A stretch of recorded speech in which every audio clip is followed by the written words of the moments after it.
A chill falls on the air, a bird gently roasts in the oven. Family and friends with free enough time to stop and enjoy each other's company come together and share a meal and maybe watch a bit of football. I love Thanksgiving. But just because I love it and just because you love it doesn't mean some aspects of it aren't better than others, or that I can stop being a certified bitch over which is which. So this is the definitive Thanksgiving tier list, wherein I rate the apparent cornerstones of the Thanksgiving meal on a scale of S to a disgusting act. And as an added bonus, I'll be giving some tips and tricks on how to do your version better than you otherwise would have. Starting with turkey. It may surprise you to know this, but there are actually a lot of people out there who genuinely don't like turkey, because they only know it as the very dry, very bland, flavorless meat they consume at Thanksgiving, which makes a ton of sense if you think about it, because turkey is something most people, regardless of their actual abilities in the kitchen, cook whole, thanks to Norman Rockwell paintings and very concrete ideas from Americana, resulting in an oven-roasted turkey that looks delicious from the outside, but will most likely be dry and overcooked on the inside, since different types of meat need wildly different optimal cooking times. Cook it till the white meat is the proper temp,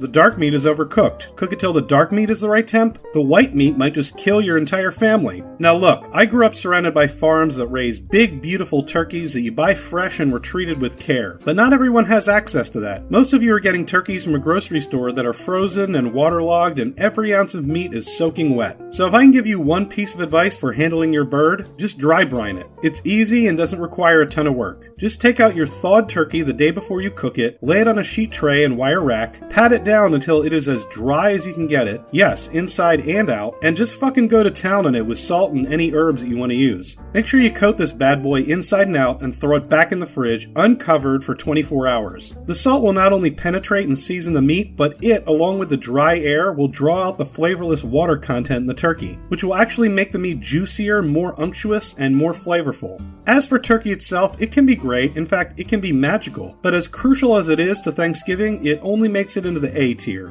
Cranberry sauce.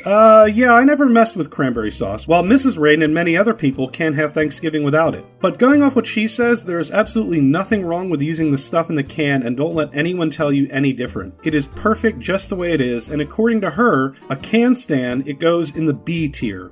Green bean casserole, a Thanksgiving classic that I had never even heard of growing up. Canned green beans, canned mushroom soup, French's, fried onions, bake, and throw it in the fucking garbage. What is this? What is this? You know those weird casseroles they have in Minnesota and Wisconsin that most normal people take one look at and cough vomit in their mouth? That's what this looks like to me. And look, I'm not above a casserole. Casseroles are great. But look, you've taken perfectly good, healthy greens and drowned them in a creamy canned soup on a day when there's already enough dairy to fell an ox. They don't taste like green beans, don't taste like mushrooms. It's just an excuse to eat the crispy onions, which according to their packaging only seem to exist to be put on a green bean casserole. This is a disgusting act. Gravy.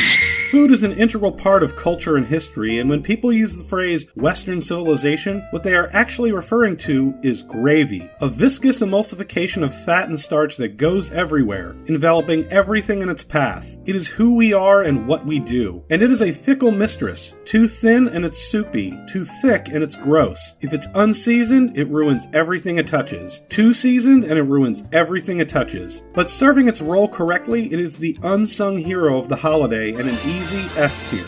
Now with gravy you can either be really lazy or really extra. You could make your own chicken stock, which includes roasting chicken wings, chicken bones, and aromatic vegetables like some fancy French restaurant, and you'll end up with a gravy that tastes not that far off from stuff you made with a packet or a box stock. What I'm saying is that technique is more important than effort. There's nothing wrong with using a carton of stock, just make sure you fortify it with any turkey juices you have. Don't oversalt it since store-bought stock is already very salty, and maybe throw in an extra crank or two of black pepper and you'll be fine.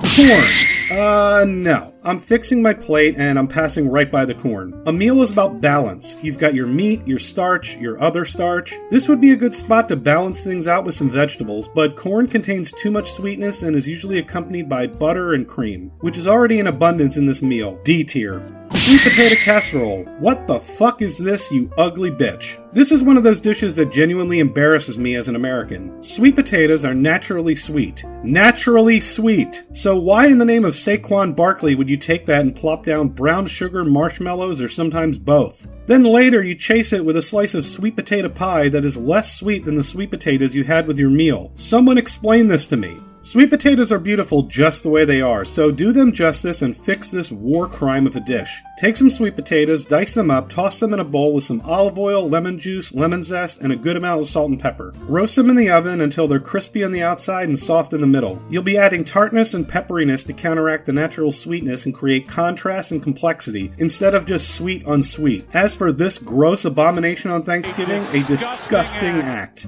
Stuffing. The very definition of filler, right? Wrong, bitch! Stuffing is quite literally what makes Thanksgiving Thanksgiving. Think about it, you get a plate of turkey, mashed potatoes, gravy, and corn. You could be in a school cafeteria, a hospital cafeteria, a homeless shelter. Throw in stuffing? Oh yeah, it's the holidays. The way it carries the herbs and seasonings, soaks up the gravy, and even makes use of celery, which is a rare feat in and of itself. Stuffing goes in the S tier, and if you disagree, you're wrong. Now, as far as making better stuffing, I have 2 tips here, and neither of them are optional. First, do not put your stuffing inside your turkey. Yes, my family did that when I was a kid, and I'm all about nostalgia. But the fact of the matter is that by the time this stuffing reaches a food-safe temperature, the turkey is overcooked. And you might be saying, oh, people stuff raw meats all the time. But this isn't some pork chop or roulade. This is a giant fucking bird corpse, meaning it takes a long time for heat to penetrate it enough to cook the stuffing. Besides, if you weigh the pros and cons, it looks like this. Pro, your stuffing might taste slightly more like turkey, even though you're going to cover it with turkey gravy anyway. Con, you might make your family violently ill or possibly kill an infant. Yeah, I just don't think that's a good trade personally, but if you do take your stuffing seriously like I do, you should do this one thing. Make it with bread, not a box mix. I'm all for shortcuts, but with stuffing, it's a case where making it from scratch is 100 times better and hardly requires any work. Take some bread, cut it into cubes, preheat your oven to 400, let it preheat, turn it off, and throw your bread in for an hour. Or just leave it sitting out overnight to get stale, and boom, fresh stuffing. Well, you still have to make stuffing out of it, but it's still worth it, trust me. And speaking of bread, rolls. I don't know about this one.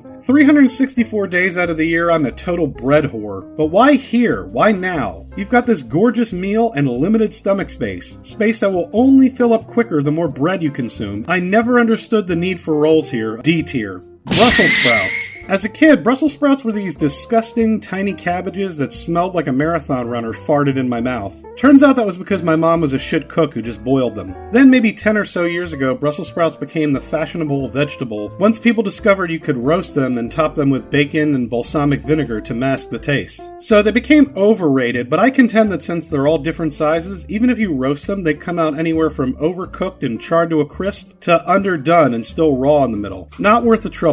D tier.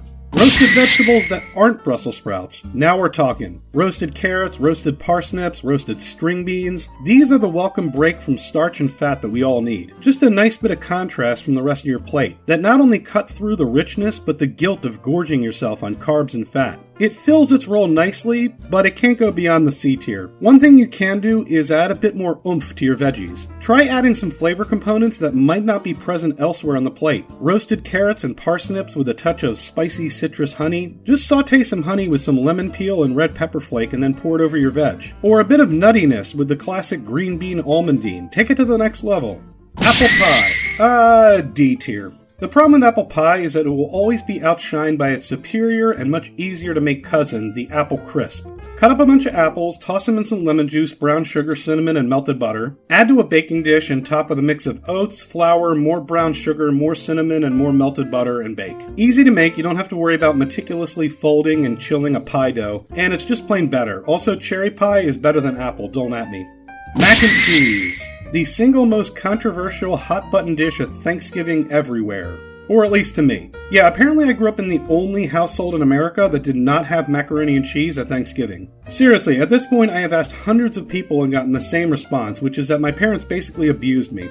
Anyway, it still seems strange to me to have mac and cheese at Thanksgiving, but if we're going to do it, let's at least do it right. Pot, stove, milk, low heat. Toss in 2 crushed garlic cloves and a bay leaf. Leave it alone to gently steep and infuse the milk with those flavors for about 10 minutes. Another pot, water, salt, boil. Another pot, yes you need 3. Half a stick of butter, melt, half a cup of flour, stir, stir, stir, make a roux. Take out the garlic cloves and bay leaf and start pouring your spiced milk mixture into your roux until they've combined and add your cheese. Use whatever blend of cheese or cheeses you prefer, but make sure you grated it yourself or you're a piece of shit. Melt your cheese into a cheese sauce, and you can also add any additional flavorings you want, like a spoonful of Dijon mustard, a touch of Worcestershire sauce. See, YouTube, it's not that hard to say, you meme fucks. Or maybe a pinch of dried thyme. Boil your pasta and make sure you taste your cheese sauce for seasoning, and if it looks a little too thick, toss in a splash or two of pasta water and be sure to reserve some in case you need it. Add your macaroni to the cheese sauce, stir, and it's ready to enjoy. If you bake your mac and cheese with breadcrumbs, be sure to melt some butter and stir into your breadcrumbs first, and voila. Oh yeah, B tier.